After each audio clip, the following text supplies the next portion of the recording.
Bien, buenos días, buenas tardes, dependiendo del lugar del mundo donde estén. Es un agrado comenzar esta cuarta sesión de nuestro seminario permanente en Teoría de la Historia, con un invitado espectacular, como es el profesor Viñacañas. Yo simplemente quiero hacer la apertura muy general de este seminario que ya ha tomado una forma muy importante para nosotros, organizado con el profesor Fernando Betancourt, que nos acompaña de la Universidad Autónoma de México. Y agradecer especialmente a Alberto Fragio, que también nos acompaña, que ha hecho la conexión necesaria con el profesor Viña Cañas. Así que saludarlos nuevamente, y hay varias caras conocidas, eh, animarlos a que puedan participar con nosotros en el diálogo de preguntas. Y sin más decir, le doy paso a Alberto Fragio, que va a presentar a nuestro expositor. Muchas gracias. Bueno, muchas gracias, Daniel, ¿no? A José Luis y a todos los presentes. Yo quizá comenzaría esta breve semblanza de José Luis Villacañas con una anécdota sobre mi primer año en la licenciatura en Filosofía en la Universidad de Murcia, allá por el año 1999, o sea, hace 2 décadas, ¿no? Que se dice pronto. Y ahí recién llegado recuerdo una conversación entre varios de los que estábamos allí, ¿no? Jóvenes estudiantes de filosofía, con una conversación con un estudiante veterano, ¿no? De estos que ya estaban en los últimos años de la carrera, y ante las inevitables preguntas sobre el profesorado, ¿no? Que estaba allí en Murcia, este estudiante, que por cierto tenía aspecto de seminarista, inició una especie de donoso escrutinio y a cierto punto nos vino a decir cuán desafortunados éramos porque José Luis Villacañas se había ido de excedencia a Valencia y no estaba dando clases. Esto fue para mí como muy sorprendente, ¿no? Porque estábamos recién llegados, de hecho yo había atravesado España de norte a sur, ¿no? Para llegar ya a Murcia, y nos decían que nos estábamos perdiendo algo, ¿no? Que estábamos llegando demasiado tarde. De hecho, este es un argumento muy Blumenbergiano, ¿no? Se acordarán de Tiempo de la vida y tiempo del mundo, cuando Blumenberg menciona esta cuestión de llegar a la historia demasiado tarde o demasiado pronto, ¿no? No llegar en el momento preciso. De hecho, ahora, ¿no? Con estos acontecimientos de la pandemia, más bien pasa al contrario, ¿no? Es el problema de estar viviendo un acontecimiento que creemos verdaderamente histórico. En ese sentido, yo no conocía a José Luis, ¿no? Salvo por esta especie de mención, pero ¿Cómo hago que esta pantalla se me haga grande? el sonoro apellido, ¿no? Con esa ñ en la última sílaba, que es un fonema, ¿no? Que como saben solo existe en la lengua española, hacía fácil recordar el nombre del protagonista, ¿no? De la leyenda que ya por entonces circulaba en la Facultad de Filosofía. Y en cierto modo, aquella generación, o no, un poco mi generación, que iniciamos estudios en filosofía y en Murcia, en 1999, nos educamos un poco bajo la sombra de la ausencia de José Luis. Eh, el mito, esta especie de mito protohistórico, ¿no? Que ya entonces envolvía a José Luis, no dejó de crecer, y con él también la curiosidad por conocerlo. Hubo, de hecho, varias ocasiones para ello, ¿no? Para conocer a José Luis, pero recuerdo especialmente un seminario sobre Blumenberg que organizó Antonio Rivera, y allí pudimos escuchar sus fascinantes explicaciones a propósito de los libros de un tal Blumenberg, ¿no? Escritos en la abstrusa y esotérica lengua alemana. De hecho, por entonces creo que no había prácticamente ninguna traducción de una obra, de una fuente primaria de Blumenberg, lo cual de hecho a mí también me animó a estudiar alemán. Creo que con el tiempo, creo que el tiempo no ha hecho sino mostrar hasta qué punto aquel estudiante veterano tenía razón, y de hecho aún estaban por delante 20 años de trabajo intelectual, ¿no? Que José Luis ha ido desarrollando. Y en mi opinión, ¿no? Cuando uno examina la amplitud y la complejidad de la obra de José Luis Villacañas, no puede sino concluir que se trata de uno de los intelectuales españoles más importantes desde Ortega y Gasset. Mi admiración y mi afecto hacia José Luis me impulsaría a decir que es el intelectual español más importante desde Ortega y Gasset. Me parece que esta tesis es más fácil de argumentar que la contraria. Sin embargo, estoy seguro de que José Luis negará, ¿no? esta afirmación que le parecerá probablemente excesiva. En mi opinión, cabe identificar al menos tres núcleos temáticos principales que han articulado su producción intelectual. En primer lugar, en una fase muy temprana, José Luis se destacó como especialista en Kant, y algunos de sus libros sobre Kant han sido durante muchos años auténticos referentes para el estudio de la obra de Kant en lengua española. En cierto modo, este interés temprano por Kant lo convirtió en un historiador del pensamiento filosófico. En este sentido, ha escrito libros sobre historia de la filosofía, ¿no? Empezando quizás con aquel trabajo para cátedra, ¿no? Los caminos de la reflexión, sus dos volúmenes sobre la filosofía del idealismo alemán en el año 2001, e incluso una historia de la filosofía contemporánea que se publicó en ACAL. Creo que estos inicios kantianos en parte explican el segundo núcleo de especialización de José Luis, que está estrechamente relacionado con la filosofía política. Aquí destacan trabajos como Los fundamentos normativos de la política, La nación y la guerra, o más recientemente Populismo, por citar solo unos pocos, ¿no? de estos trabajos. Su paso como director del libro Archivos y Bibliotecas de la Generalitat Valenciana entre 1999 y 2003, que es precisamente esta ausencia, ¿no? que les mencionaba al inicio, marcó lo que quizá podríamos llamar la quiebre histórica de José Luis, su conversión en un historiador, primero con una biografía sobre Ramiro de Maeztu en el 2000, y después con un libro muy importante, Jaume I, el Conquistador, en el 2003.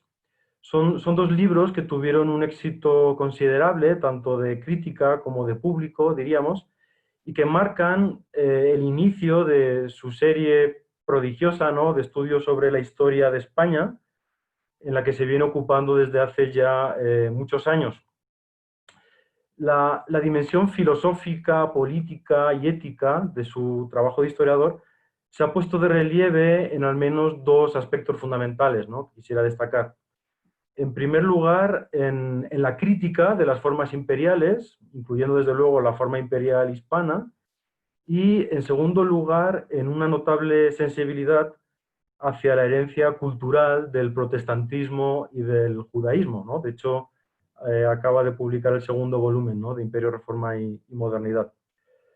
Como la obra de José Luis es muy vasta y compleja, quisiera al menos llamarles la atención sobre unos pocos trabajos que, en mi opinión, se destacan especialmente, ¿no? tanto por su belleza como por su profundidad.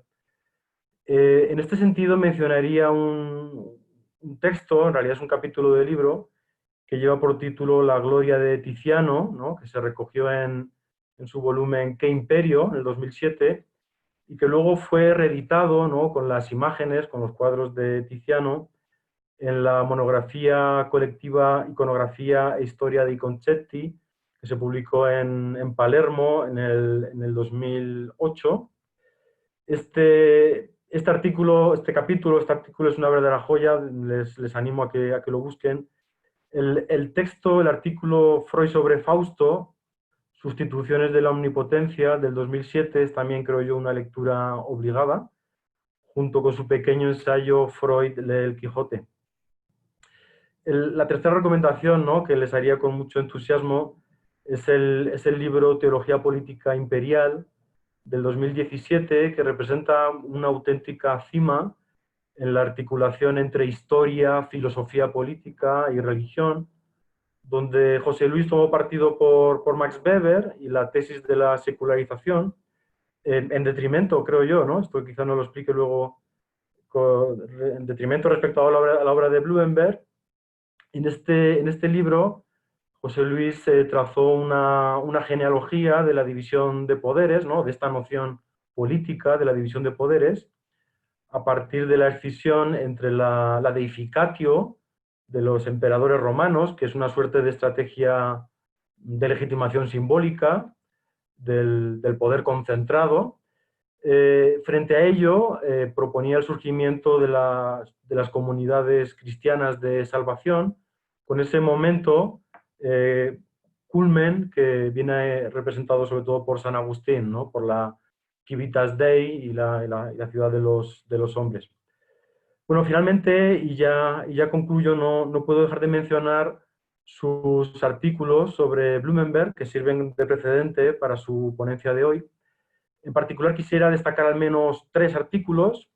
El primero de ellos, del 2004, que lleva por título De Nobis Ipsi Silemus, que es una expresión de Kant, como conocerán, y como subtítulo Blumenberg, lector de Kant. Este artículo tuvo una variación que se publicó en las actas de un congreso sobre Kant celebrado en Salamanca. Es un texto bastante difícil de conseguir, pero también les animaría a que lo buscaran porque verdaderamente es una pieza importante. Los otros 2 artículos que también recomendaría es uno del 2009, que lleva por título Dificultades con la ilustración, que luego se convirtió en un libro que fue eventualmente premiado. Y otro texto, ¿no? También con el título Animal Humano, Plessner, Blumenberg, Derrida, del 2005, entre otros muchos trabajos, ¿no? Que se podrían citar. De hecho, esperemos que algún día José Luis se anime a poner en un solo volumen sus contribuciones al estudio de Blumenberg. Quisiera terminar, en fin, expresando mi más sincera gratitud en nombre propio, ¿no? Y también de los coordinadores del seminario, de Daniel y de Fernando Betancourt, por tu inmenso legado, José Luis, que yo creo que dignifica al conjunto de las humanidades escritas en lengua española, y también, ¿no? Por haber aceptado esta invitación a participar en esta sesión. Y bueno, gracias, José Luis, la palabra es tuya. Muchísimas gracias a los amigos del seminario de teoría de la historia, a Daniel, a Fernando y por supuesto también a Alberto.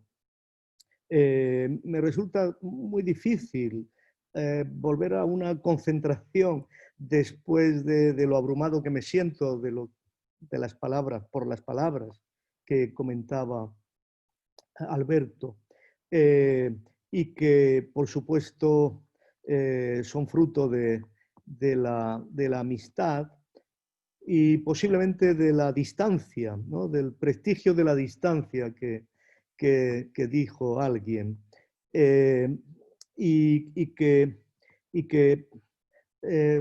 desde cierto punto de vista me asustan, ¿no? Un poco, ¿no?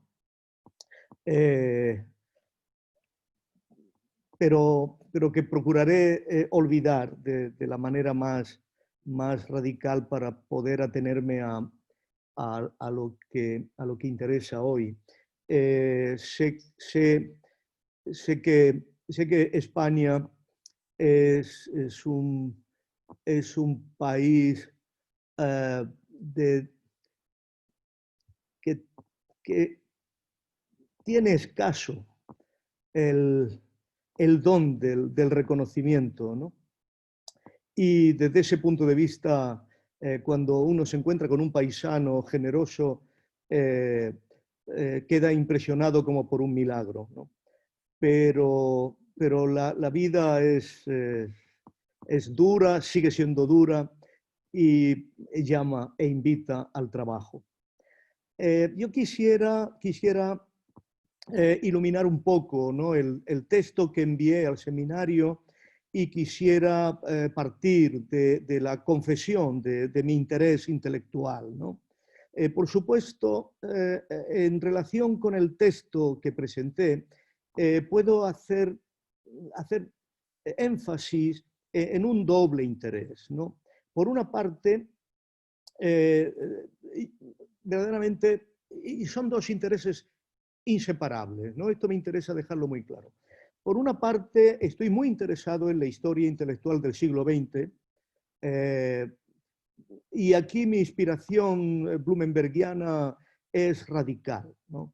Creo que la historia intelectual del siglo XX está hecha sobre anécdotas, está hecha sobre encuentros de filósofos, está hecha sobre mitificaciones de esos encuentros.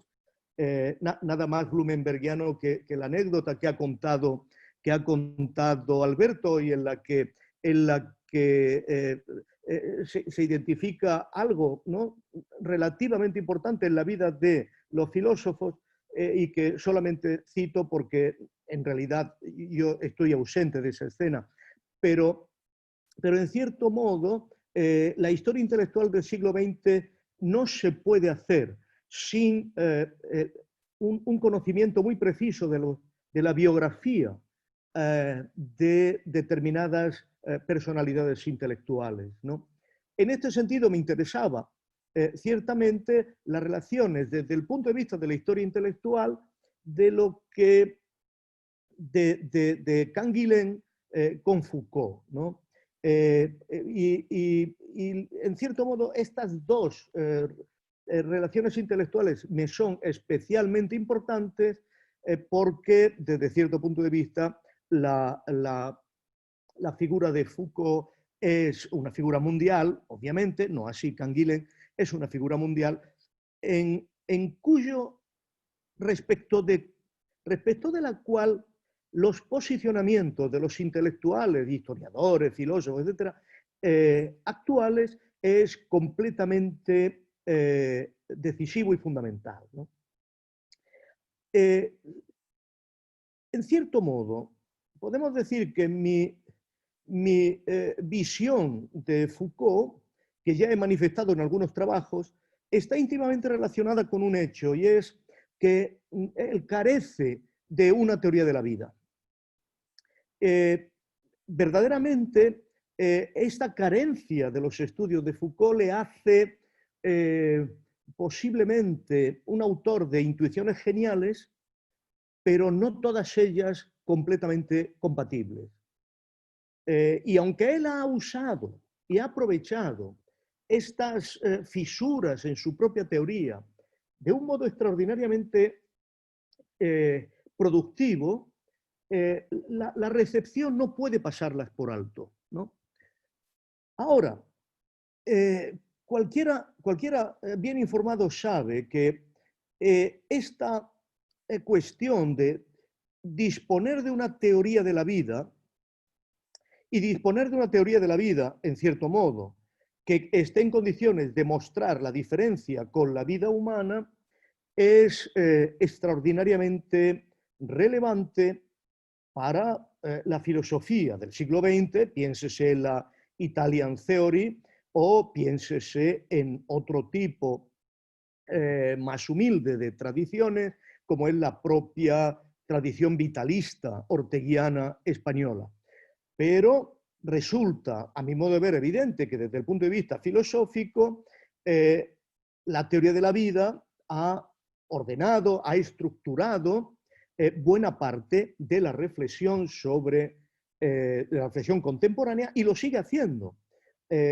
Por ejemplo, basta leer una de las últimas grandes contribuciones de Dennett, ¿no?, de las bacterias Sabach, para darnos cuenta de que en el fondo está constituyendo una filosofía de la vida, ¿no? El último libro del premio Nobel, del premio Nobel de Biología, ¿no?, ¿Qué es la vida?, que acaba de ser editado, testimonia que efectivamente esta forma parte de una de las problemáticas centrales del pensamiento, mucho más en estos tiempos específicamente relacionados de nuevo con la importancia central, ¿no?, de la biología.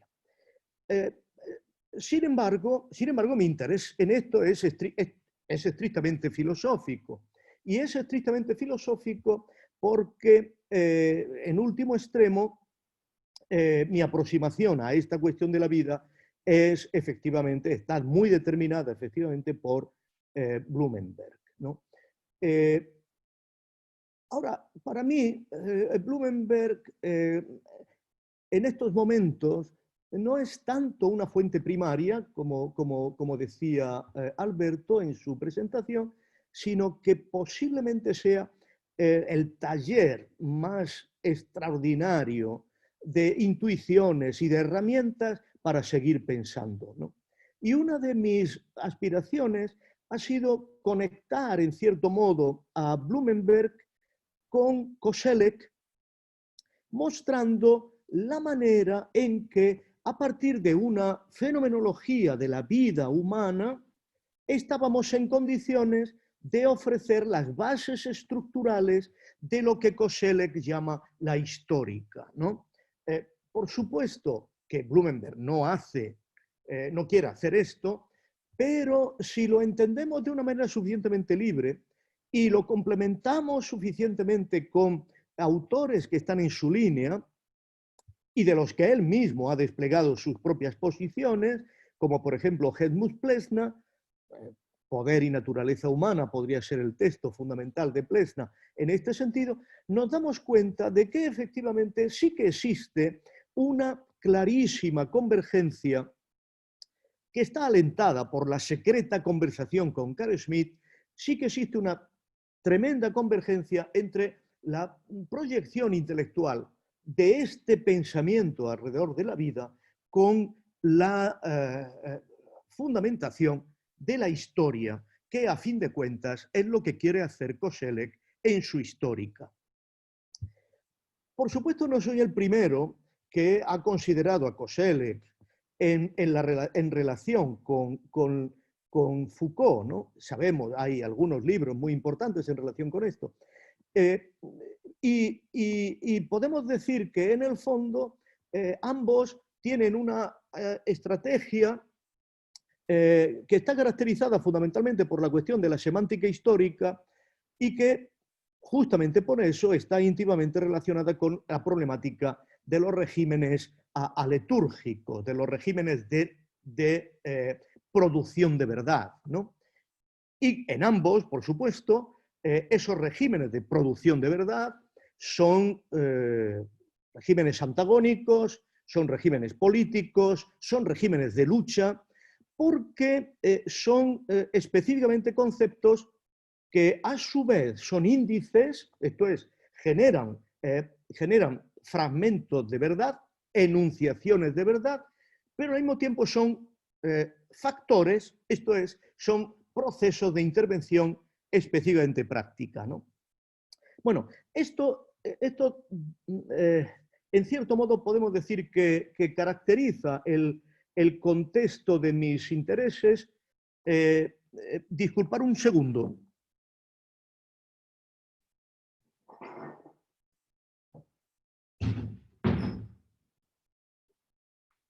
Perdonad, es que en casa estaba alguien hablando y me distraía y me impedía concentrarme bien. Este es el conjunto de mis intereses que están íntimamente relacionados con, como he dicho al principio, la voluntad de hacer, y ese es mi proyecto inmediato, hacer una historia conceptual de la contemporaneidad. Esto es, hacer una historia conceptual, en cierto modo, de lo que ha sucedido entre finales del siglo XIX y el presente. Y aquí es donde, en esa historia conceptual de la contemporaneidad, se enmarca el texto que mandé. ¿En qué sentido? En el sentido en que yo deseaba mostrar las ambivalencias de Foucault, por supuesto, en relación con el concepto de vida, porque en último extremo lo que se juega detrás de esta ambivalencia es un modelo que tiene como estructura de pensamiento, por una parte, el de Deleuze y por otra parte el modelo de pensamiento de Canguilhem, ¿no? El argumento es fundamentalmente este. Foucault parte de un modelo de naturaleza de la vida muy cercano al de Deleuze, pero a partir del momento en que sus caminos, por motivos políticos, comienzan a ser divergentes, en el fondo, Foucault comienza a intensificar su vinculación a Canguilhem, ¿no?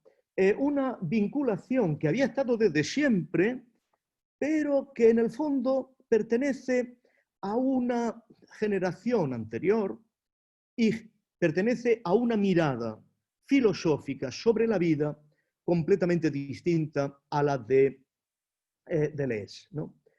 En estas dos experiencias yo cifro aspectos muy importantes del devenir intelectual del siglo XX filosófico.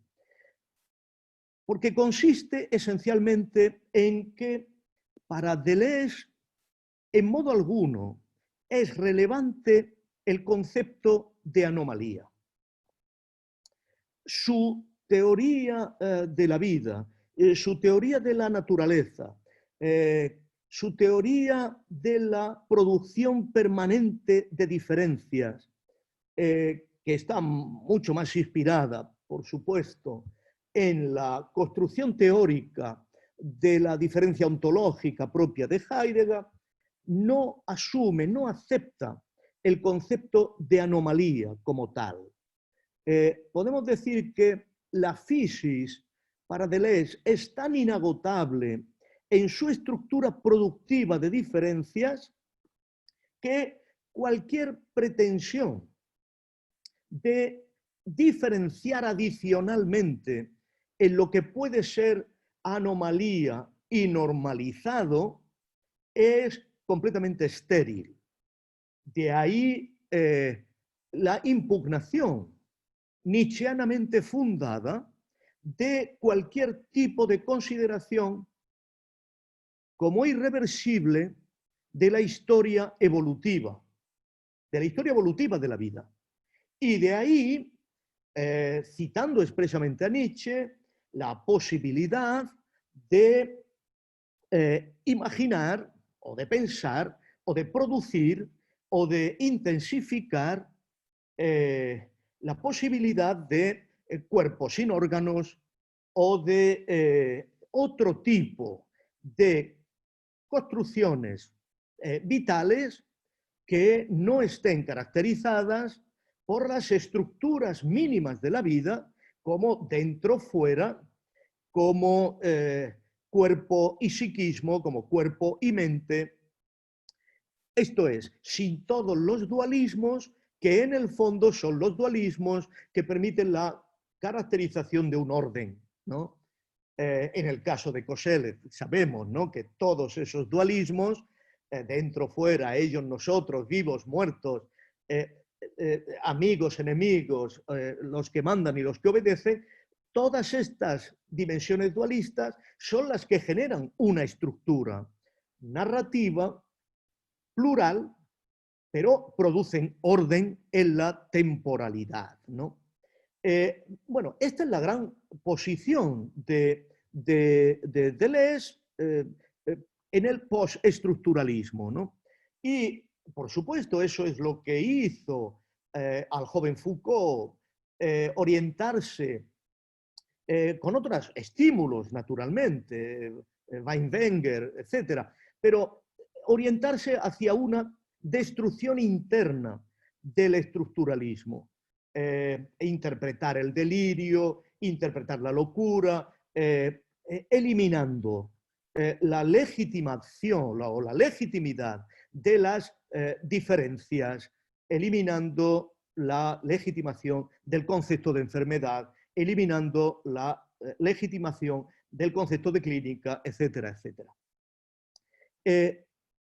Sin embargo, el Foucault que se deja orientar, ¿no?, por una influencia más importante de Canguilhem es ciertamente un Foucault mucho más antagonista, mucho más orientado a la lucha como tal, ¿no? y por lo tanto mucho más orientado a la pluralidad de regímenes de veredicción y orientado a la inevitabilidad de que desde el punto de vista de ese antagonismo, de esa lucha, emerja necesariamente algo parecido a una norma. Y creo que esto, en cierto modo, es lo que permite apuntar a Foucault hacia esa última fase de pensar el presente, esa última fase de reivindicar la ilustración, de reivindicar la crítica, pero sobre todo de reivindicar formas de subjetivación que no son hostiles a las formas de la libertad. Esto es, a la distinción radical entre formas de sujeción y formas de subjetivación. Mientras que las formas de normalización son procesos, son eventos que se imponen sobre las espaldas del ser vivo, los procesos de normación son procesos que no son viables, no pueden ser viables sin la cooperación interna del psiquismo o del organismo vivo que lo realiza. Y por lo tanto no son viables sin cierta comprensión de la vida como ella misma inclinada a la construcción normativa. Por supuesto, esto separa radicalmente el pensamiento final de Foucault, inspirado en Canguilhem, del pensamiento de Deleuze, ¿no? Inspirado últimamente, en último extremo, en Heidegger. Porque permite diferenciar el proceso de sujeción, que es un proceso que perfectamente puede ser descrito como un proceso mecánico de imposición y de control, perfectamente fundamenta el término de sociedad de control propio de Deleuze, pero no puede en modo alguno ser confundido con un proceso de la vida como obra de arte, de la existencia que busca la cura sui, el cuidado de sí, y que, en cierto modo, tiene que estar basado en último término en una aspiración a la estabilidad y al reconocimiento de una ley singular, ¿no? Yo creo que esta noción de la ley singular, de la norma singular, que en cierto modo tiene que ver con lo que desplegó en su día el gran sociólogo Georg Simmel, tiene mucho que ver con esa aspiración a una existencia como forma, una existencia como obra de arte o una existencia en cierto modo libre, que era la que pretendía el último Foucault, preocupado por la filosofía griega, el último Foucault preocupado por el cuidado de sí, ¿no? Ahora, el punto, a mi modo de ver, el punto está aquí, ¿no? Que Foucault no solamente es ambivalente en relación con estas cuestiones, sino que podríamos decir que nunca lleva adelante una recepción decisiva, estructurada de la obra de Canguilhem, nunca se enfrenta a ella, ¿no? Críticamente. Sabéis que el prólogo a la edición inglesa de la gran obra de Canguilhem, ¿no? Sobre lo normal y lo patológico, Foucault lo firma víspera mismo de su muerte, ¿no? En este sentido, yo creo que está por hacer una identificación precisa, no solo de la filosofía de Canguilhem, sino al mismo tiempo una evaluación de si efectivamente Foucault ha identificado, ha recogido en último extremo lo más significativo de la obra de Canguilhem, ¿no? Y esto es lo que yo creo que solo se puede hacer si, elaborando un discurso desde el punto de vista de la historia intelectual, establecemos una verdadera genealogía del pensamiento de Canguilhem, ¿no? Y mi tesis es que hacer eso implica enfrentarnos al significado que tiene el pensamiento de Canguilhem dentro de un contexto que inevitablemente, por supuesto, nos va a llevar a Bachelard, esto nadie lo discute, pero que también nos va a llevar a un momento filosófico alemán que es el momento filosófico fundamental en los orígenes del pensamiento posterior de Blumenberg, ¿no?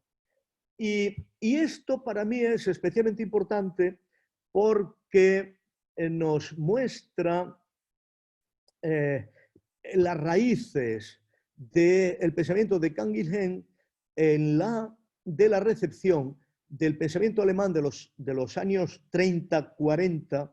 La primera edición de lo normal y lo patológico es en plena Guerra Mundial, 1944, quiero recordar, 43-44, y nos permite reconstruir la atmósfera intelectual en la que Canguilhem está trabajando. Para mí es enormemente relevante que Canguilhem tuviera dos amigos de promoción en la institución en la que él se formó, que ahora no recuerdo, que era la École Normale Supérieure, pero no lo recuerdo bien. Esos dos amigos son Raymond Aron y Jean-Paul Sartre, ¿no? Dos grandes ídolos caídos en 1968 y dos grandes perros muertos para el postestructuralismo, ¿no?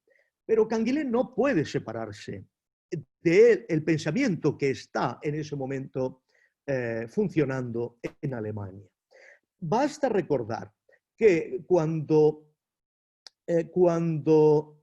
Jean-Paul Sartre y Merleau-Ponty, que estamos hablando de uno de los mejores escuchantes de las últimas lecciones de Husserl, estamos hablando del registro de las clases de Husserl acerca de la fundación originaria, ¿no? que no es cualquier cosa para Blumenberg, como sabemos, ¿no?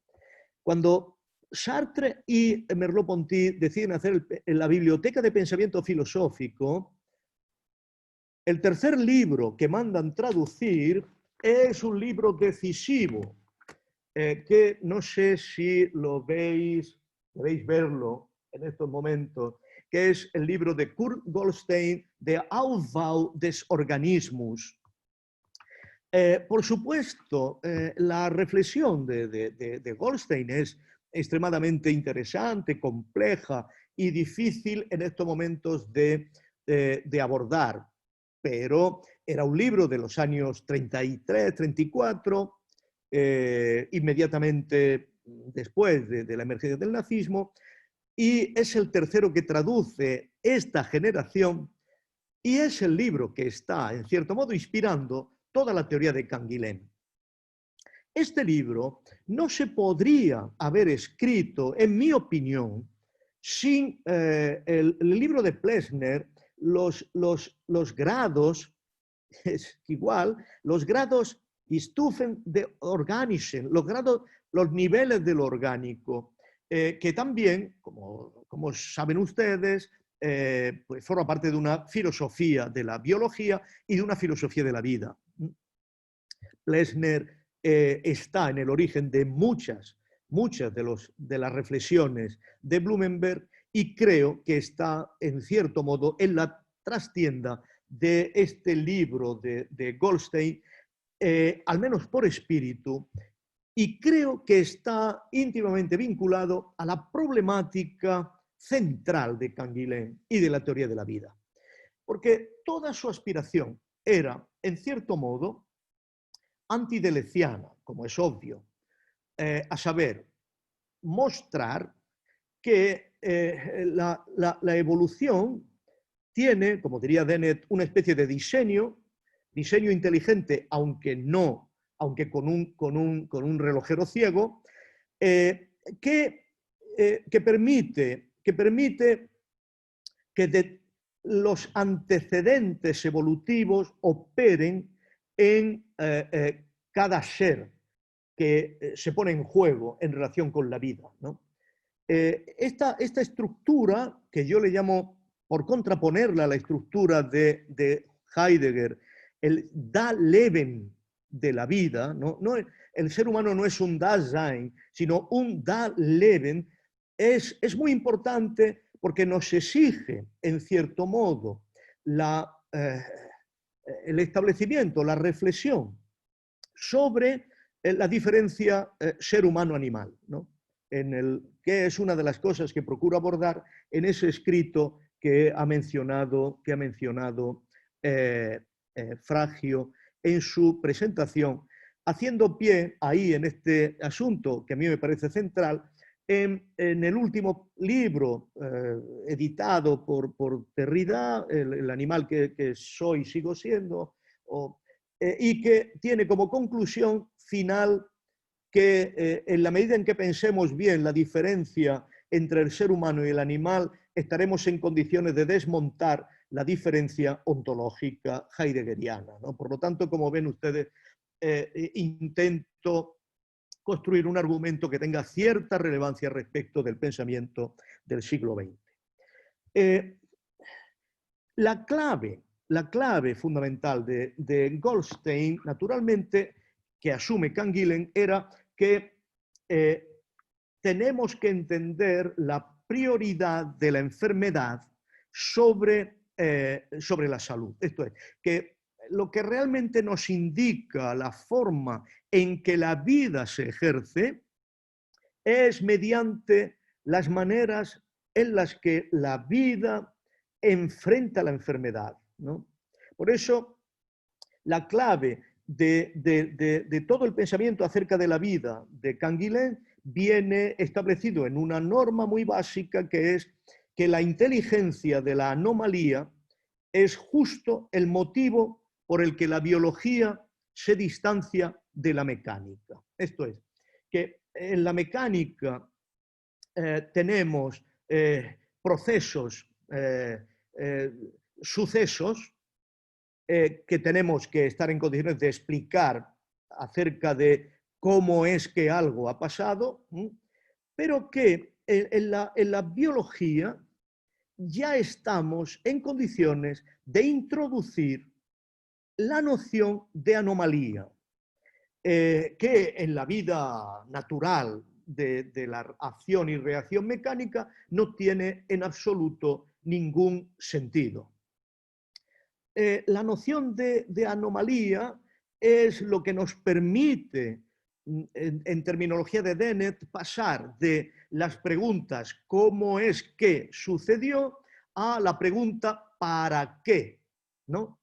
Es muy importante en este sentido darnos cuenta de que respecto de la vida, la anomalía es siempre posible, fundamentalmente por la razón de que la vida ya previamente tiene que establecerse de algún modo como poseyendo mundo.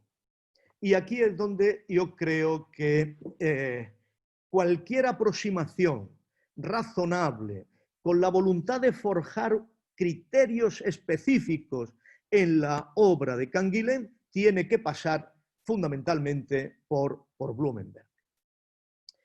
Porque es Blumenberg el que ha mostrado que no existe posibilidad de encarar el problema de la vida sin que estemos en condiciones de concretarlo y precisarlo respecto del mundo de la vida que ha tenido necesidad de formar. La vida reclama antes que cualquier otra cosa, antes que cualquier otra pulsión, antes que cualquier otra, reclama configurar mundo. Y esto es decisivo para el concepto de anomalía, puesto que solo en relación con algo previamente estabilizado estamos en condiciones de identificar el sentido de la anomalía. Pero esto, curiosamente, es el núcleo dialéctico por el cual estamos en condiciones permanentemente de darnos cuenta de los niveles del orgánico, puesto que la anomalía respecto de la vida, respecto de una vida previamente estabilizada, es, desde el punto de vista biológico, lo que Canguilhem llama una negatividad positiva, ¿no? Obviamente estamos aquí ante una caracterización estrictamente especulativa, estrictamente dialéctica, ¿no? Porque en el fondo la anomalía respecto de un mundo de la vida estabilizado es siempre una mayor probabilidad de ulterior estabilización. En este sentido, la anomalía es un evento biológico que testimonia la creatividad infinita de la vida. Y en este sentido, por mucho que pueda ser considerada por aquellos que viven en un mundo de la vida estabilizado como una crisis radical de esa estabilización, lleva en sí, como creación vital, lleva en sí la probabilidad de una estabilización diferente. Esto yo creo que es claramente así por la propia definición interna de la vida, que yo asumo que puede ser verdaderamente descrita al modo kantiano como aquel ser que se orienta por representaciones, aquel ser que orienta su existencia por representaciones. Es muy importante recordar que representación aquí no es sino noticia de lo real. Y por lo tanto, la anomalía es tanto más fácil por cuanto más complejo sea el sistema de orientación mediante representaciones que usamos. La propia dificultad de orientarse mediante representaciones es lo que hace que la vida sea completamente improbable y al mismo tiempo es lo que determina que el sistema de representaciones que se necesita para orientarse esté permanentemente en movimiento, ¿no? Pero por supuesto, aquí estamos hablando, para hacerlo pronto porque ya me voy pasando, estamos hablando de la estructura propia del darwinismo. Esto es, el darwinismo también asume una anomalía que perturba un mundo de la vida determinado, pero que en determinadas condiciones improbables ofrece mejores oportunidades para configurar un nuevo mundo de la vida. Esto es, por supuesto, singular, circunstancial e histórico. Y por eso cuando Canguilhem dice de un modo clarísimo que el grave problema a la vez biológico e histórico es saber si es o no legítimo introducir la historia en la vida, claramente la respuesta es solo una. La historia se introduce en la vida en la medida en que podemos mostrar cómo los mundos de la vida entran inevitablemente en crisis por la irrupción de una anomalía que tiene un efecto beneficioso en la reconstrucción de las relaciones, de las representaciones de la realidad para un ser vivo. El darwinismo es una historia evolutiva de la vida. Por lo tanto, esto no ofrece específicamente problema. El problema para Canguilhem es cuando se las tiene que ver con un ser que ha diferenciado de un modo muy claro, por una parte, la especialización de la representación y por otra parte, la representación de la orientación. Y, por supuesto, esto es la lucha contra todo positivismo, es la lucha contra toda teoría de la ciencia estrictamente tecnocrática y es la recepción, desde mi punto de vista, del esquema del pensamiento que existe en las primeras décadas del siglo XX en Alemania, fundamentalmente caracterizado por Max Weber. Esto es, que una cosa es tener representaciones que sean verdaderas y otra cosa es tener representaciones que nos orienten. En este sentido, lo que hace el darwinismo es explicar anomalías que funcionan como probabilidades de estabilización sin que, efectivamente, a través de representaciones, pero esas representaciones generan un mayor éxito de integración en el medio ambiente y generan, naturalmente, un proceso de normalización, ¿no? El proceso de éxito de una variedad específica que puebla, ¿no?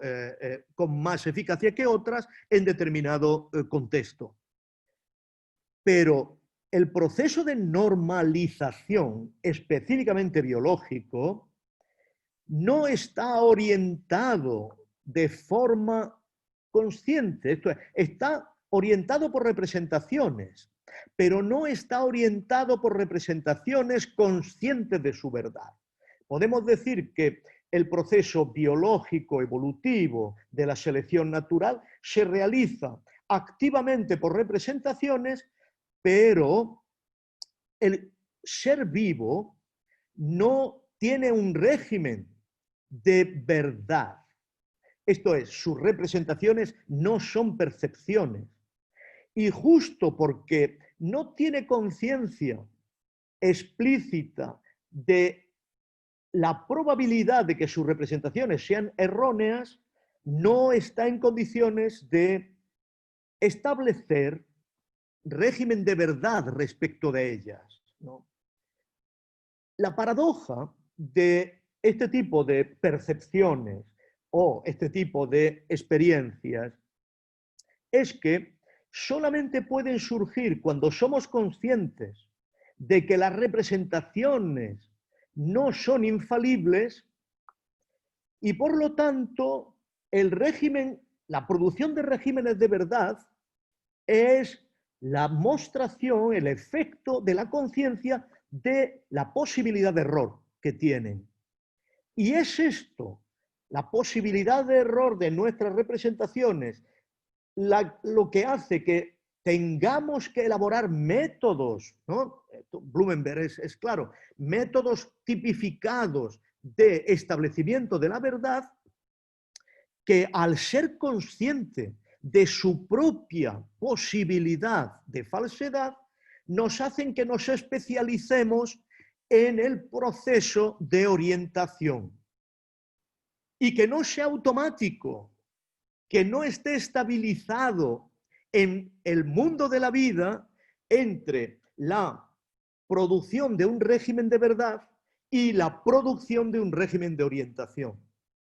Y esto, en cierto modo, tiene que ver con el hecho de que sabemos distinguir entre verdad de representaciones y sabemos distinguir entre valor de las representaciones de orientación.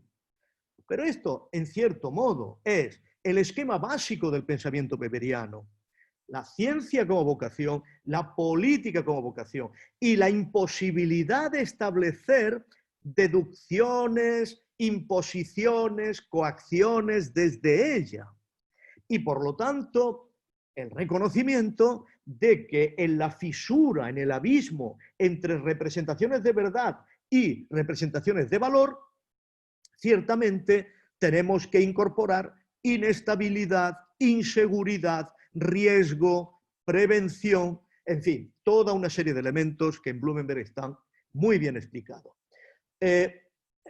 Como es natural, Canguilhem recurre a Nietzsche y recurre, en cierto modo, a ese Nietzsche que está permanentemente detrás de Weber para decir que el origen de las representaciones de valor solamente pueden explicarse en una adecuada genealogía a través de una específica forma de representación que es dolor, sufrimiento, ¿no? Podemos ver para esto el inicio, la introducción increíblemente poderosa de Weber en los ensayos de sociología de la religión, para entender, ¿no?, hasta qué punto el motor verdadero de la ratio o del ethos o de las formas de vida o de los mundos de la vida humanizados es el dolor, es el sufrimiento. Pero ese sufrimiento, por lo tanto, de nuevo nos dice que la enfermedad es esencialmente el origen genealógico que implica la aspiración normativa del ser humano. Y una vez más, con Goldstein estamos en condiciones de decir que solo por la enfermedad estamos en condiciones de saber cómo ha evolucionado la vida en nosotros. Por supuesto, en la medida, y aquí es donde con esto acabo, porque me parece especialmente importante, en la medida en que el sufrimiento está en condiciones de ser autoconsciente, estará en condiciones de incentivar la dimensión reflexiva que puede llevarnos a su interpretación. Mi tesis es que en estos caminos no se puede avanzar sin Blumenberg, porque es Blumenberg el que nos da las condiciones de posibilidad de que el sufrimiento, el dolor, esté en condiciones de ser interpretado. Y aquí, al acelerar los pasos, al exponer de una manera precipitada el paso de enfermedad, sufrimiento, interpretación, dolor, norma, Canguilhem no es capaz, ¿no?, de profundizar en lo que se requiere para que esa serie que él nombra pueda ser explicada. Como digo en el texto, eso solamente es posible mediante una operación filosófica de altísimo nivel fenomenológico que esté en condiciones de interpretar los datos que tenemos de la paleoantropología, que esté en condiciones de hacernos ver cómo se llega a aquello que en el fondo Plessner entendía que era decisivo para la diferencia entre el nivel orgánico animal y el nivel orgánico humano, que es la conquista de que el ser humano se coloca en una posicionalidad excéntrica que le hace mirarse en una óptica pasiva. Como sabemos, toda la cuestión de la óptica es decisiva para Blumenberg. En una óptica pasiva le hace ver que es cuerpo, pero que también tiene cuerpo. En mi opinión, sin esta dualidad es muy difícil estar en condiciones de entender el dolor como lo entiende Canguilhem. Porque es muy difícil dotar al dolor de esa experiencia radical que nos impulsa a ofrecerle una interpretación que incorpore, en cierto modo, en su base lo que sería una norma en la que nosotros quisiéramos participar como subjetividad. En estos momentos no puedo en modo alguno desplegar el argumento de Blumenberg por el cual el ser humano conquista la posición excéntrica, pero diré solamente una cosa. Tener cuerpo, estar en condiciones de conocer el perímetro del cuerpo como aquella dimensión que siempre puede llevar consigo dolor si es rozado, no es posible sin que se produzcan delegaciones, o por decirlo en Blumenberg, sin que se produzca la construcción de un mundo de la vida social. Y por lo tanto, se tiene que dar cita una convergencia entre la conquista de ganar, la conquista de tener cuerpo, no solamente de serlo, y la conquista de una intersubjetividad específicamente social, producida por delegación, producida por interiorización de otras intencionalidades, producida por una síntesis activa de intencionalidades diversas.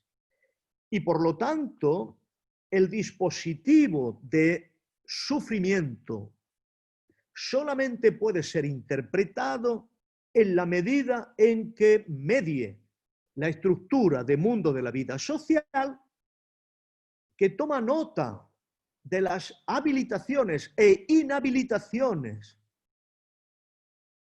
de los que son cuerpos respecto de las estructuras de delegación que necesitamos para construir una vida social. Y por lo tanto, la noción de enfermedad no es, como muchas veces los intérpretes de Canguilhem dicen, algo que emerge de la experiencia vivida del sujeto enfermo.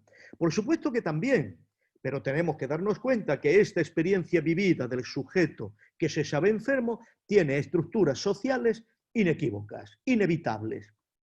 Y esto, por cierto, es el inicio mismo de la construcción sociológica del gran Max Weber, como he dicho anteriormente. Así que creo que la posición de Canguilhem podría ser extraordinariamente reformulada, con ventajas filosóficas muy fuertes, capaces de servir a los planteamientos Foucaultianos, por supuesto, de normación, de la diferencia entre normación, normalización, estructura social de la lucha, estructura social permanente de la diferencia, si estamos en condiciones de entenderla con el arsenal filosófico que propone ese libro destinado a ser uno de los libros, a mi modo de ver, más importantes del siglo XX, que es Descripción del ser humano, de Hans Blumenberg. Amigas, amigos, os estoy muy agradecido por la atención. Os pido disculpas por la precipitación, quizá por haber querido condensar demasiado un argumento filosófico que es extremadamente complejo, y espero responder a lo que ha comentado anteriormente Alberto con algún escrito que esté en condiciones de poner todo esto por extenso. Muchas gracias por la atención y ahora estoy a vuestra disposición para todas las preguntas que estiméis oportunas. Muchas gracias, profesor Villacañas. Ha sido una conferencia estupenda, en mi opinión. Ese énfasis sobre Blumenberg me parece muy recuperable. Y vamos entonces a abrir espacio para el diálogo, para las preguntas, para formular preguntas. Les sugiero que pidan esta posibilidad por el chat del Zoom. Entonces, a ver si hay alguien que quiera participar, por favor.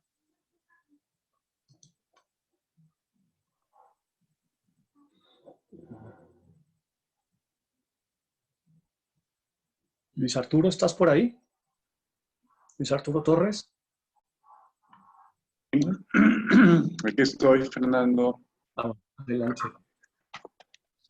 Pues no era mi intención, pero pues ya que me das la oportunidad,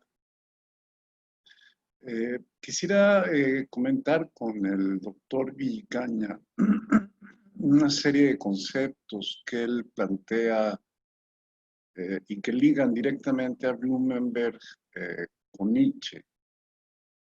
Digamos, a partir no solo de la condición a la que se refería permanentemente del mundo de la vida, o de las cuestiones que tienen que ver con los presupuestos metodológicos de la metodología, y la concentraría en este ámbito de las representaciones de orientación a las que se refería al final. Digamos, la pregunta concreta sería esa. Cuando Nietzsche se refiere a que no todo lo vivo tiene vida, se está refiriendo justo a esta creación del mundo de la vida a partir de creación de representaciones de orientación. Eso por un lado, y por el otro, pues simple y sencillamente señalar pues la vena nietzscheana, blumenbergiana, que hay, sobre todo nietzscheana y a partir de ello en Ortega, pero también en uno de sus discípulos, que es Gauss, que se declaraba pues un adicto a Nietzsche. Sí. Sí, hay varias cosas en su pregunta. La primera es que la relación efectiva de Blumenberg con Nietzsche es compleja y nunca completamente sistematizada, pero con una orientación a mi modo de ver clara. Nietzsche es por supuesto, sin que haya aquí ánimo polémico con Heidegger, Nietzsche es la culminación del proceso moderno de autoafirmación, ¿no? Para Blumenberg es el final del proceso moderno de autoafirmación y es el final del proceso moderno de autoafirmación en la medida en que se produce una autoafirmación que no tiene como meta o como objetivo o está orientada por la autoconservación. Esto es verdaderamente llamativo.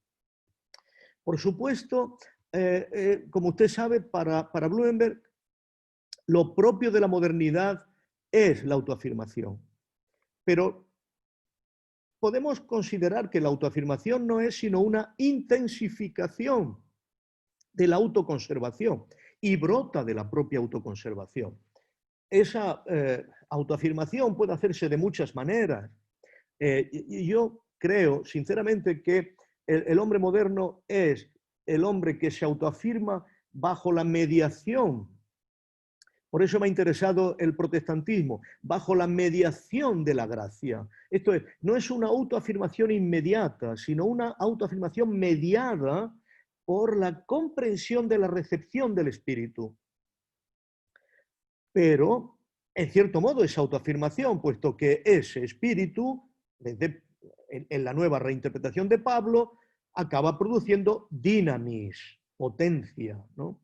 De ahí la necesidad que tiene Agamben de interpretar a Pablo de tal modo que lleve a la pérdida de potencia o a la depotenciación, pero esto es contraintuitivo en la medida en que para toda la tradición Pablo es el que dota al ser humano de una nueva potencia, de un nuevo poder, y por lo tanto Nietzsche está en esta senda del hombre como poder. Pero sin embargo, lo específico de ese límite, de ese final de la modernidad, es que la modernidad que asume su época trágica, es que la autoafirmación está al servicio de, no está al servicio, perdón, de la autoconservación. ¿De qué está al servicio?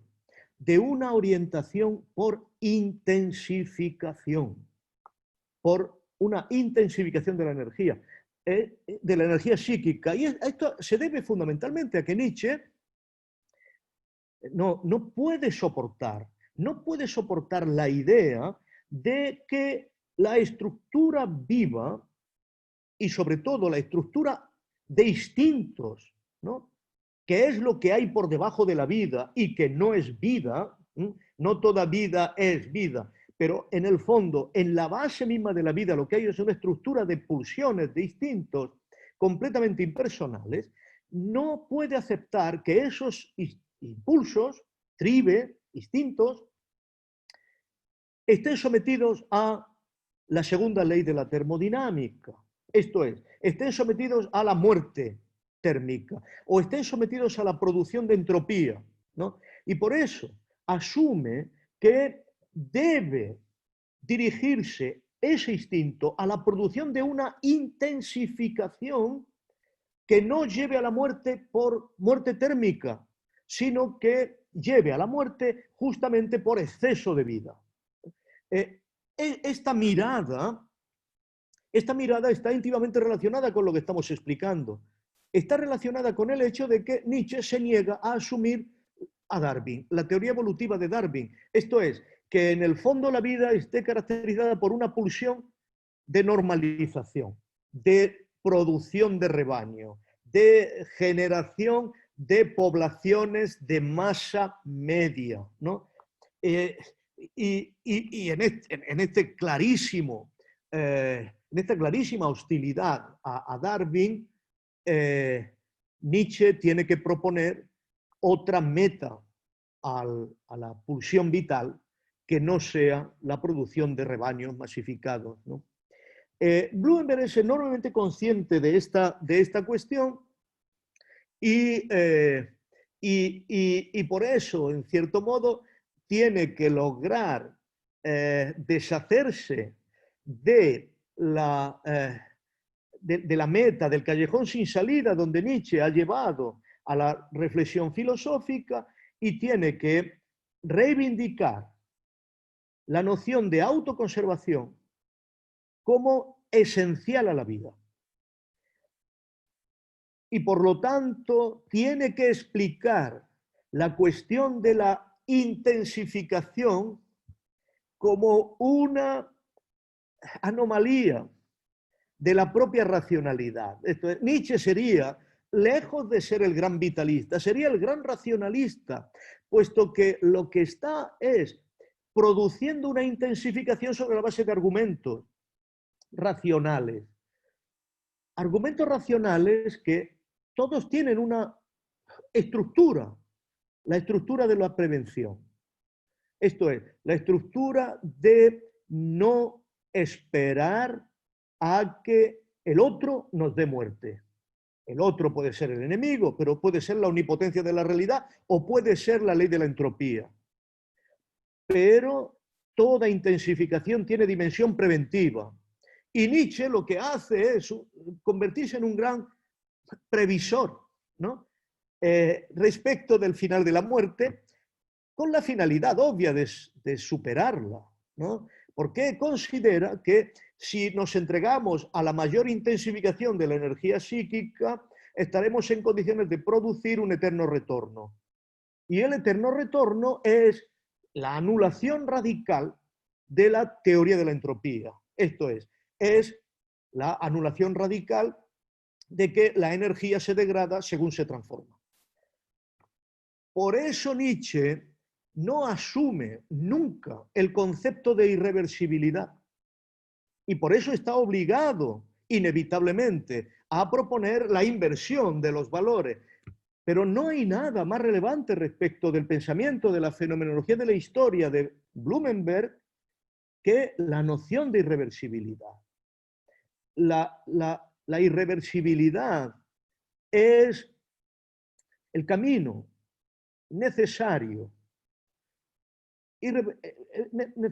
implacable en las formas evolutivas y también en las formas históricas, en la medida en que la historia humana, en cierto modo, ancla en la historia natural, ¿no?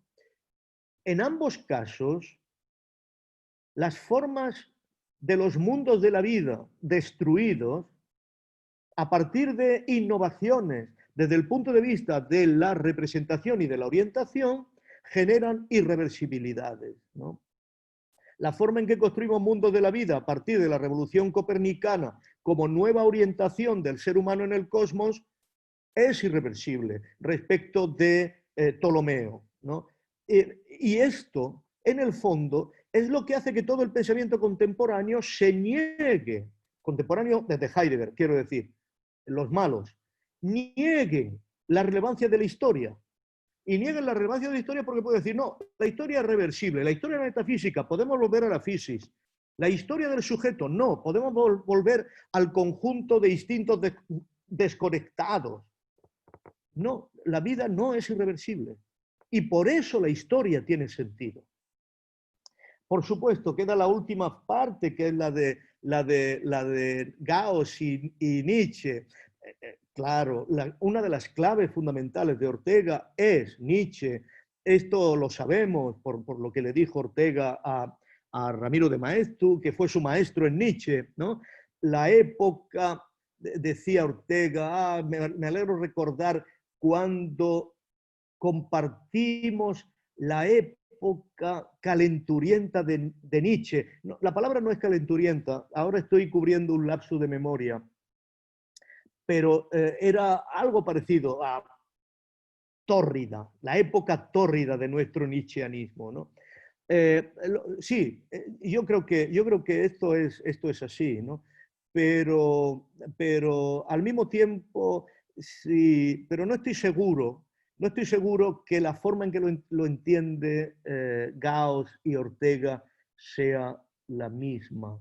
Creo que Gauss tuvo un proceso de distanciamiento de Ortega considerable y no estaría en condiciones de improvisar una opinión sobre si eso implicó diferencias en la interpretación nietzscheana. No conozco a Gauss suficiente para afirmarlo, pero sí puedo decir que Nietzsche fue permanente interlocutor en la construcción de las formas filosóficas de Ortega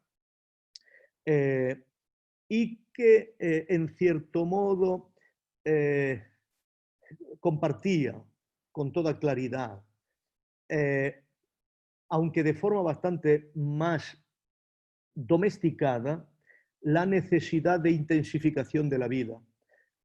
Lo que pasa es que yo al final creo que Ortega lee a Nietzsche a través de Goethe, siempre como modelo, y por supuesto esto implica clasicizar a Nietzsche, ¿no? Dotar a Nietzsche posiblemente de un horizonte que era el que Nietzsche hubiera querido tener, pero de un horizonte que está más bien dibujado alrededor de la estructura de una personalidad goetheana, que era lo que siempre fascinó realmente a Ortega.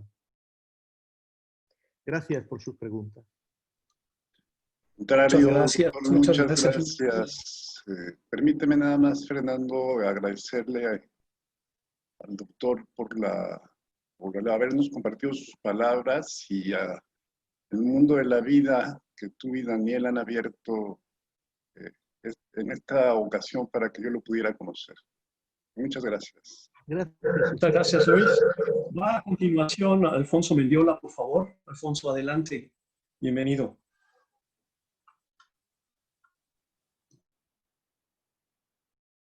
Tienes que abrir tu micrófono.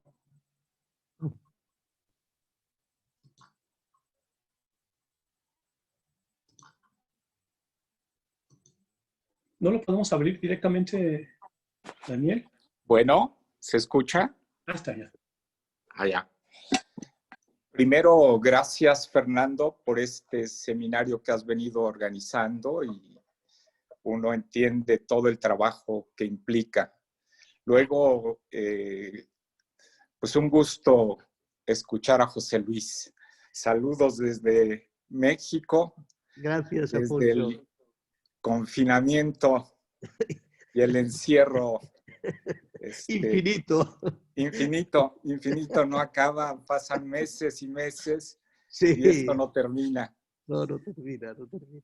Pero con una especie de expectativa de que en algún momento habrá una vacuna. Sí. Sé que se pondrán otros. Sí.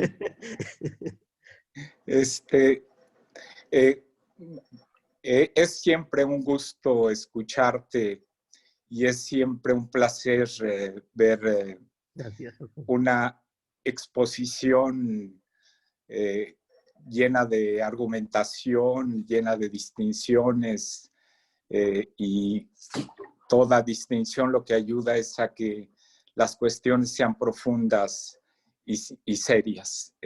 Y en ese sentido, tu obra y tus conferencias que he escuchado siempre tienen esa calidad. A mí me interesa,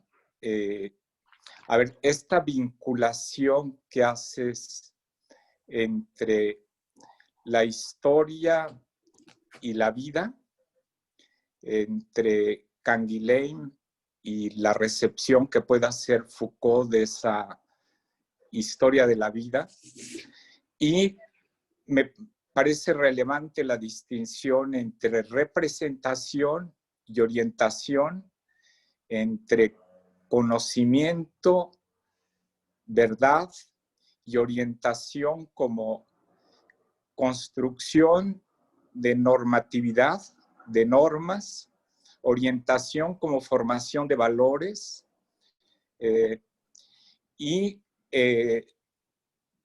lo que me interesa es cómo esta orientación y formación de normatividad primero está vinculada con esta anomalía que tendría su forma paradigmática en el dolor. El dolor sería el elemento de la anomalía expresada en términos fuertes y radicales, y cómo el dolor trae una ruptura de la estabilización y provoca que esta desestabilización se organice en términos de una normatividad. Esta normatividad, normalización, que desde Canguilhem lo patológico y lo normal estaría planteando. La cuestión que leyendo tu texto me provocó es si podías profundizar en esta distinción que planteas, que viene de Weber, entre representación y orientación. Y, a ver, una idea que tengo que me gustaría que profundizaras es representación, la vinculas con Kant, y si solo se reduce a un acto cognitivo, y orientación se dirige a un acto axiológico, en donde haría que toda noción de dolor sería social y estaría marcado por la normatividad. Es decir, la experiencia del dolor y de la enfermedad sería histórica. Y la segunda pregunta sería que en Foucault este lugar de la representación como regímenes de veracidad tiene la incapacidad, regímenes de veracidad históricos implicaría que estuvieran marcados por la orientación más que por el conocimiento fundado en la verdad. Te agradezco mucho tu conferencia. Y agradecerle a Daniel Ovalle que me envió el link para poderte escuchar. Gracias, gracias. Alfonso, ha sido un inmenso placer volver a verte y en fin, y gozar de nuevo de tus palabras, de tus amistad, ¿no? Y en fin, de esta manera tan docetista, ¿no? Puramente con cuerpos espirituales, pero que en cierto modo también hacen gozar, ¿no? Bueno, la pregunta la primera pregunta es extraordinariamente pertinente y en realidad, como dijo Alberto, yo en último extremo mi cabeza está construida sobre Kant, ¿no? O sea, el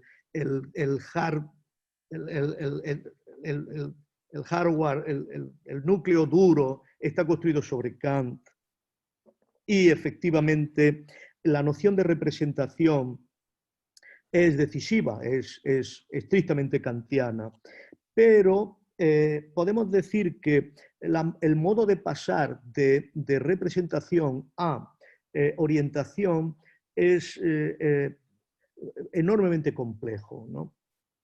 Yo, desde el punto de vista epistemológico, deberíamos diferenciar entre representación y percepción, que también es una diferencia kantiana, en la medida en que es lo que distingue la vida animal de la vida humana, ¿no? La vida animal es una vida que se orienta por representaciones, pero no por percepciones.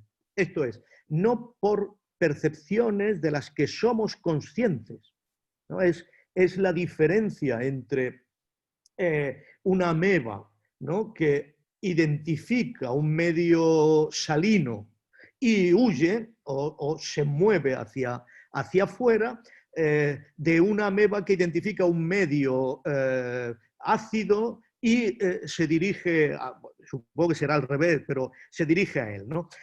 Ahí se mueve por representaciones, pero no por percepciones, esto es, no por representaciones conscientes, ¿no? Pero claro, Kant distingue muy claramente entre juicios de percepción y juicios de experiencia. Los juicios de percepción, en cierto modo, para entendernos, serían algo así como lo que quisieron hacer los teóricos de la Escuela de Viena, ¿no? Las oraciones protocolares, ¿no? Ahora pared blanca, ahora amigo mexicano, ahora pregunta interesante. Este tipo de... que es muy curioso, que esto Blumenberg mismo lo dice en la descripción del ser humano, se basa en las proposiciones protocolares como juicios de percepción, se basan exactamente sobre el vitalismo último de la hora, entendido como pulsación, entendido como momento vital, ¿no? Del ritmo cardíaco, como momento vital de sentirse vivo, ¿no? Por alguno de los elementos en que el ser humano se siente vivo. Pero el juicio de experiencia no. El juicio de experiencia no se deriva de un juicio de percepción. El juicio de experiencia, que es a lo que vamos, es aquel que puede establecer un problema de veredicción, de verdad. Porque el juicio de percepción no da lugar, ¿no? Es un juicio de, podemos decir en términos husserlianos, de intencionalidad inmediata. El juicio de experiencia es donde puede elevarse la noción de verdad en la medida en que afecta a un contenido global, a un contexto global. Yo puedo percibir tu presencia, pero no podría dar un juicio de experiencia si no fueras el mismo amigo con el que tuve relación cuando estuve en la Ibero, si no fuera por el mismo amigo que estuvo en Madrid conmigo. Esto implica un horizonte temporal completo.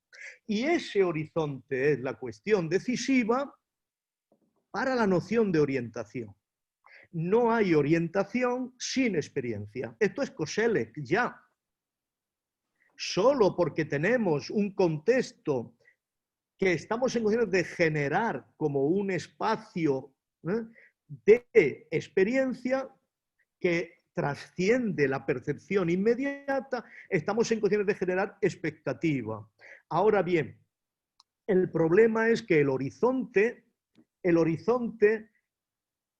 para que el ser humano llegue a tener horizonte, Blumenberg lo dice con toda claridad, tiene que ser ya un ser social, tiene que disponer de una intersubjetividad y tiene que generar toda una dialéctica de óptica pasiva y de óptica activa, porque el horizonte es aquello que necesitamos ver preventivamente, porque puede surgir lo desconocido o la realidad, pero también el sitio desde donde nos pueden ver. Por lo tanto, ese juego de óptica activa y óptica pasiva implica una socialización. Lo decisivo, a mi modo de ver, es que, por lo tanto, solo existe orientación allí donde existe sociedad, allí donde existe un mundo de la vida estabilizado, social, que diferencia entre lo conocido y el horizonte como punto límite de lo desconocido, un territorio, acordaos de Kant de nuevo, una isla de la verdad que está confinada con un espacio que no se logra ver del todo y que la imaginación llena de ensueños, de monstruos y de inseguridades. Ahora, el punto aquí, a mi modo de ver, es que eso requiere que el mundo social de la vida esté en condiciones de, para identificar ese horizonte, esté en condiciones de producir delegaciones, ¿no? Delegaciones vigías, ¿no? Vigías que, por supuesto, pensamos que en nuestro mundo no existen, pero que todas las instituciones no hacen sino ser, las que funcionan, ser vigías del horizonte de lo desconocido, ¿no? Solo ahí estamos en condiciones de interpretar el dolor y estamos en condiciones de interpretar el sufrimiento y estamos, sobre todo, en condiciones de interpretar la enfermedad. Y esto significa que el dolor, el sufrimiento, se interpreta cuando media a todo el conjunto social que lo percibe. ¿Por qué? Porque inhabilita para delegar. Si yo estoy enfermo de los ojos, rápidamente mi entorno social me inhabilitará para mirar el horizonte. No seré un buen vigía. Si estoy enfermo de los pies, mi entorno social me inhabilitará para contribuir a la carrera de la caza del animal. Si estoy, por lo tanto, enfermedad e inhabilitación para la delegación es enormemente convergente. Y esto está en el origen de la norma. ¿Por qué? Básicamente, esto es muy complicado, pero básicamente te diría porque en realidad tenemos dos tipos de normas. Siempre hay dos tipos de normas en cualquier estabilización. La primera, podríamos decir que es la norma que permite la repetición de las experiencias estabilizadoras del mundo de la vida. Una norma básica que establece qué se puede comer, qué no se puede comer, a qué familia conviene delegar, qué familia no conviene delegar, qué tipo de ser humano, en cierto modo, puede ser líder o no puede ser líder. En las estructuras básicas del mundo de la vida son lo que podemos llamar configuraciones tradicionales, que no son sino conciencia de la repetición del éxito logrado. Pero hay otras normas que a mi modo de ver son muy importantes y que tienen que ver con cómo enfrentamos los casos de inhabilitación del enfermo. Que estas normas no pueden basarse claramente en la afirmación mediante la pulsión de repetición de lo ya conseguido, puesto que eso estabiliza al grupo, pero eso mismo que estabiliza al grupo excluye al enfermo. ¿Qué puede ser aquí la norma? Tenemos que entrar en lo que Max Weber llama la cura de almas. La cura de almas es el origen del poder pastoral. Fractura las normas de la tradición respecto de una norma individual que va a curar al excluido, que por supuesto se sitúa fuera de la comunidad, y es el origen del mago. En la caracterización que hace Max Weber es el origen del mago, puesto que el mago es el primer especialista en cura de almas. Mientras que el mago atiende casos individuales, singulatín, porque es poder pastoral, la comunidad, el mundo de la vida social se establece sobre repeticiones de éxitos logrados, estabilizados, que son de naturaleza farisaica, para entendernos, ¿no? Somos los mejores, los dioses nos han ayudado, somos los seres humanos, estamos bendecidos, tenemos de todo. El enfermo, el Homo sacer, Agamben finalmente, yo creo que no ha visto bien, ¿no?, esta cuestión, esta diferencia. Eso lo ve muy bien, fíjate quién lo ve Otto Rank, y lo ve muy bien,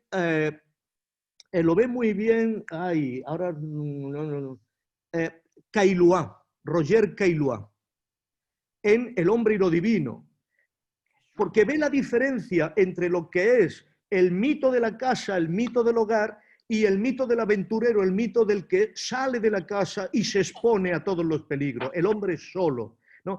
El enfermo, el excluido, el que tiene que refugiarse en el bosque, busca el auxilio del mago. ¿Y el mago qué le dice? Intensifica tu vida. Siempre le dice lo mismo, intensifica tu energía. ¿Cómo? Mediante el ascetismo.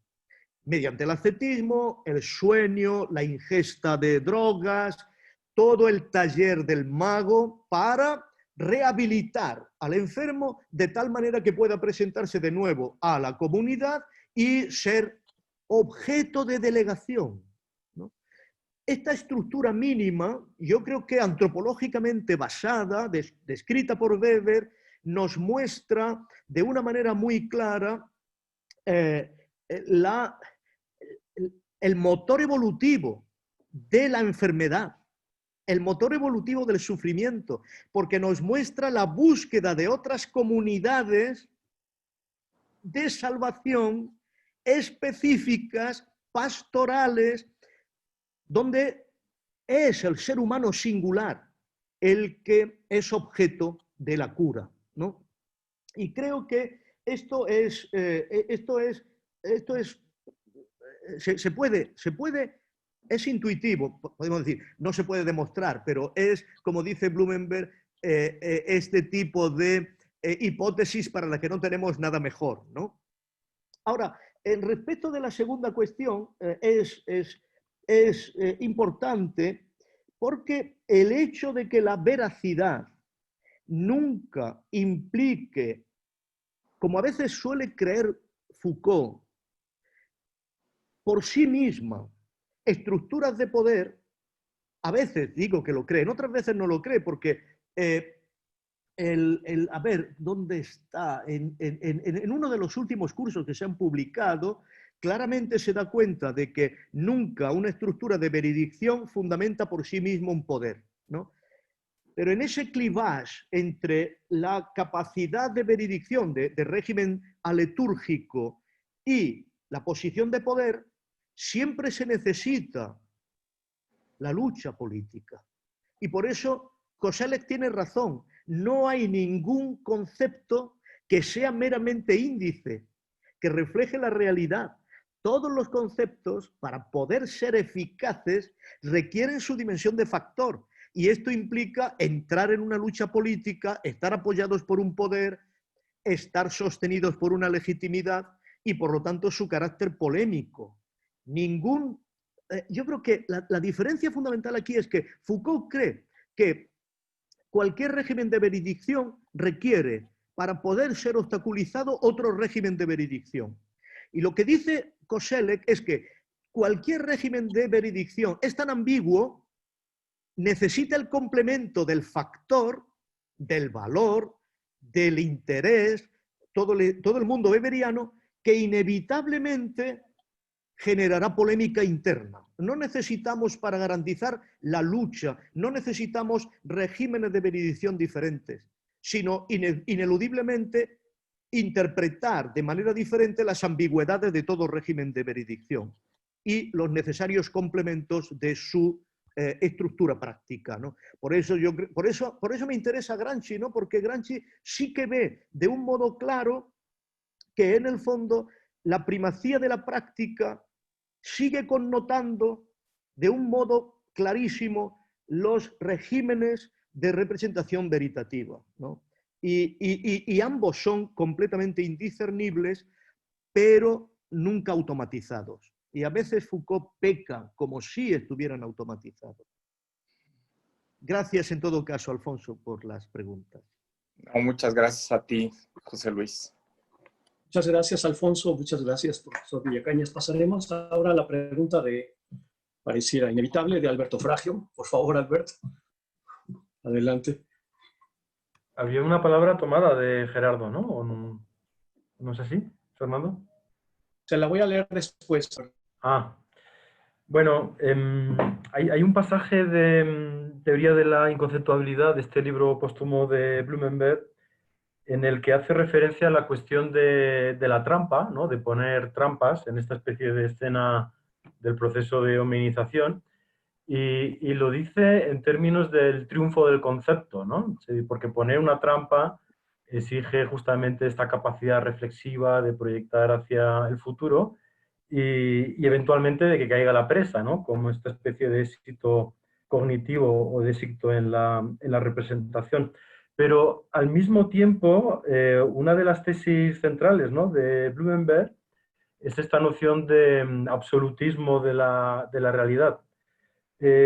Entonces, yo un poco lo que te quería preguntar, José Luis, a propósito de esta reflexión, ¿no? Sobre la cuestión de la vida, ¿no? La historicidad de la vida, es el momento en el que el absolutismo de la realidad, sobre todo en su dimensión temporal, aparece al interior del propio concepto. Es decir, cuando el concepto se convierte en condición de posibilidad para la manifestación del propio absolutismo de la realidad.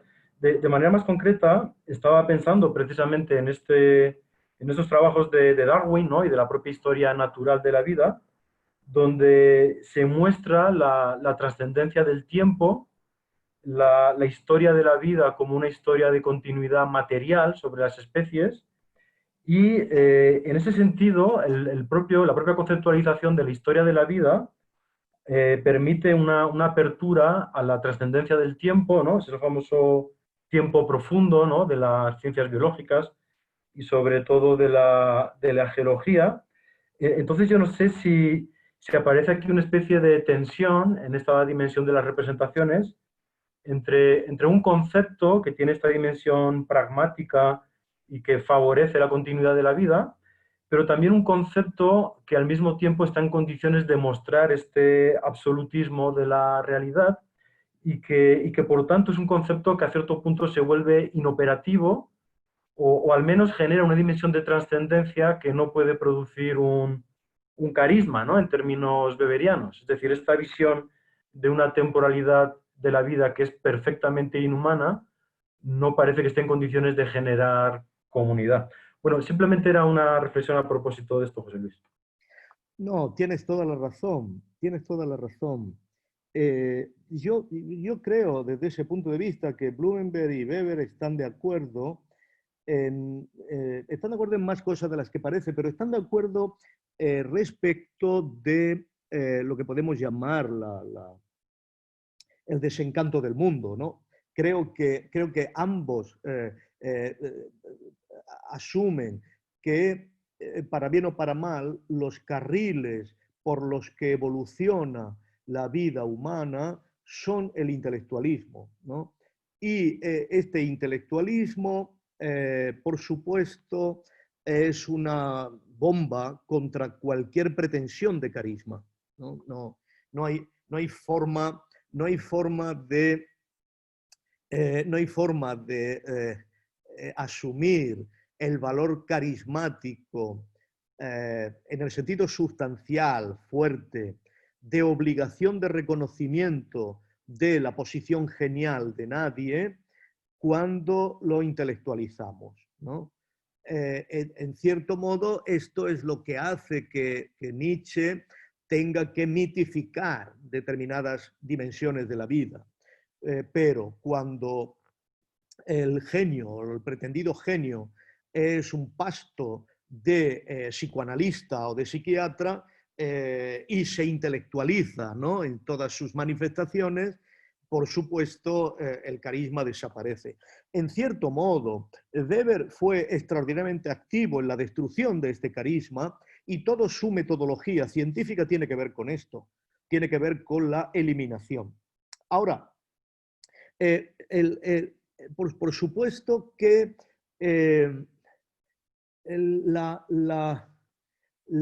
forma de comprender por parte de Blumenberg y también por parte de Weber la omnipotencia de la realidad, que en Weber se manifiesta como estas alusiones permanentes en sus escritos metodológicos, como el ser en la indomable manifestación de su devenir, ¿no? Cosas patéticas por el estilo.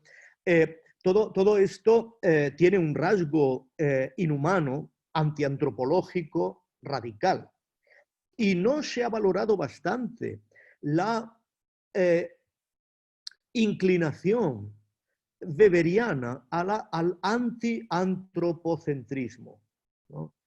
Por supuesto, la omnipotencia de la realidad es antiantropocéntrica, pero Weber muestra que en el fondo el devenir temporal no es antropocéntrico y solo determinada ficcionalidad permite hablar de causación adecuada atribuida a la acción humana en fragmentos del devenir perfectísimamente acotados para nuestros intereses, ¿no? O sea que la historia es inevitablemente una representación antropocéntrica de algo que en sí mismo no es antropocéntrico.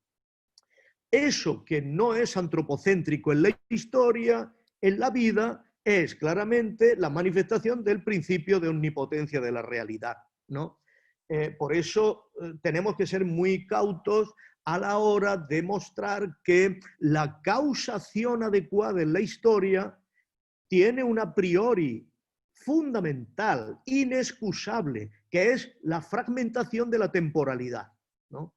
Si no fragmentas la temporalidad y generas la construcción de una constelación, la causación humana no tiene sentido. Por eso Weber quiere distanciarse de Edward Meyer de un modo radical cuando Edward Meyer dice la eficacia histórica es cualquier curso causal por el que nos podamos remontar desde el presente a su origen, ¿no? Así, el nacionalismo alemán muestra la eficacia histórica de la acción de Arminio y de poner las fronteras del alemán justamente en el Rin. Weber se escandaliza de esta pretensión de Meyer, de la continuación o la continuidad de la eficacia histórica de las acciones humanas, porque para él acción humana solo es imputable en un fragmento muy reducido del devenir, un fragmento que es lo que él llama constelación. Ahora bien,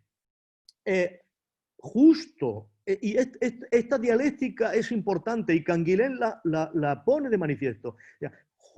Justo la noción de representación hace inevitable la cosa en sí, en términos kantianos, justo la manifestación o la construcción de mundo de la vida hace inevitable la omnipotencia de la realidad. justo el fragmento de tiempo en el que podemos establecer imputación causal a nuestras acciones hace inevitable la representación del tiempo como, del tiempo como lo inmanejable, lo que no está a nuestra disposición. Eso que has llamado de manera, creo que bella, la trascendencia del tiempo, ¿no? Por eso, por supuesto, es inevitable a las configuraciones culturales que emergen de la comprensión de esa dialéctica entre lo finito y lo infinito, es inevitable la configuración de esferas de acción o de formas de representación que intenten mediar en esa dialéctica a través de representaciones específicamente religiosas, ¿no? Yo creo que una de las razones fundamentales de del valor racionalizador de las religiones es que consuela respecto de la conciencia de esa íntima tensión entre lo finito de nuestra orientación por representaciones y la infinitud temporal, ¿no? Este patetismo que emerge, yo creo que por primera vez de manera descarnada, seria, extrema en Pascal, es en el fondo rastreable en cualquier manifestación de cultura y está íntimamente relacionado con representaciones en las que Blumenberg ha trabajado de forma permanente, que es la necesidad de representar un tiempo del final, un apocalipsis, la necesidad de representar el momento en que la trascendencia del tiempo y el tiempo inmanente coinciden, ¿no? Por supuesto, tiempo del cosmos, tiempo de la vida nos muestra que eso no va a ser así nunca, pero el alivio de las tensiones, de saber la contraposición de esas dos dimensiones, solamente puede ser relajado, puede ser conquistado mediante este tipo de representaciones que muestran la raíz antropológica del apocalipticismo, la raíz antropológica del mesianismo y el hecho de que cuanto más se falsa la previsión apocalíptica, más se cree en ella, ¿no? Creo que en estos momentos estamos en una de esas dimensiones, ¿no? Por lo tanto, es verdad que estas representaciones límite juegan permanentemente en una ambigüedad de considerarlas como completamente desdeñables, pero yo creo que la razón profunda de que jamás desaparezcan del orden filosófico tanto de Kant como de Blumenberg es, tanto en su forma más mítica de cosa en sí como en su forma de omnipotencia de la realidad, es porque son funcionales para describir las tensiones, la apertura, la fragilidad de la vida, ¿no? Y creo que esto está íntimamente relacionado con la comprensión del proceso de antropogénesis en todas sus variantes y por supuesto también en estas que tú dices, ¿no?, del ser humano como el ser que está en condiciones de disponer un escenario mentiroso, un escenario de trampa, un escenario de ficcionalidad, ¿no? Esto no habría sido posible sin la comprensión de la íntima ambivalencia de sus propias representaciones. Esto es, de que él también está sometido, en cierto modo, a un universo de representaciones que son falibles, que son engañosas, que son